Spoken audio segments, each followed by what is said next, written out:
இந்த டைம்ல தனியா ரோட்ல நின்று இருக்கீங்க? வாங்க, உங்களை நான் பத்திரமா வீட்டுல கொண்டு விடுறேன். அட வாங்க அக்கா, ஏறுங்க, உங்களை பத்திரமா டிராப் பண்றேன்.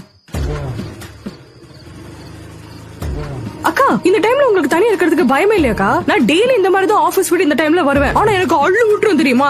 சத்தியமா. ஆனா என்ன பண்றதுனே புரியலக்கா. எனக்கு வந்து வாழ்க்கை வந்து போச்சு. ஆனா வாழ்ந்தா அவங்களோட கட்டாயம் புரியுதா உங்களுக்கு? சூசை பண்ண தப்புறாங்க, சூசை பண்ண வாழ்ந்தா தப்புறாங்க. இப்ப என்ன பண்ண சொல்றீங்க? ஆனா எனக்கு என்ன தெரியுமா? என்ன ஸ்ட்ரெஸ் இருந்தாலும் எனக்கு பசிக்கும்க்கா. பயங்கரமா பசிக்கும். மரண பசி, முரட்டு தீட்டி. உங்களுக்கு புரியுதா? எங்க வீட்டுல எங்க அம்மா என்ன சமைச்சாலும் எனக்கு பிடிக்கும். நான் நல்லா சமைச்சு எங்க பாய் ஃப்ரெண்ட் போட்டா கூட என் பாய் ஃப்ரெண்ட் வந்து நல்லாவே இல்ல சொல்லி உசிரி எடுத்துட்டே இருப்பா. அப்ப என்ன பண்றது? ஒரு நாளைக்கு நான் கண்டிப்பா விஷம் வந்து சூட்டி வாயில அடிச்சு குடிச்சிருப்பேன். என்னால முடிய மாட்டேங்குது. எனக்கு வாழவே பிடிக்கலக்கா. ஆனா என்ன விஷயம் தெரியுமா? நான் அதுக்கு பேசி அவனை நான் சாவடிச்சிருவேன். அதான் எனக்கு பிடிக்கும். இல்ல அட மாட்டேன் தெரியுமா? நானும் அவனை சேர்ந்து சித்துவோம். எனக்கு அதான் பிடிக்கும். இல்ல வாழ சொல்லுங்க.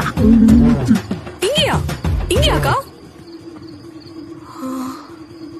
இடமே ஒரு மாதிரி இருக்கே. அக்கா அக்கா கோ! இந்த டைம்ல இங்க நிறைய காத்து கருப்பெல்லாம் இருக்குமாக்கா? நீங்க கொஞ்சம் பத்திரமாவே இருங்க. ஏதா இருந்தாலும் கால் பண்ணுங்க, சரியா? நான் நம்பர் தருவா. தொலைங்க கூட வரும் அக்கா.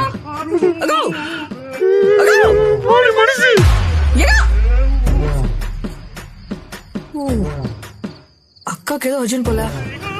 நம்ம எப்படி போறது?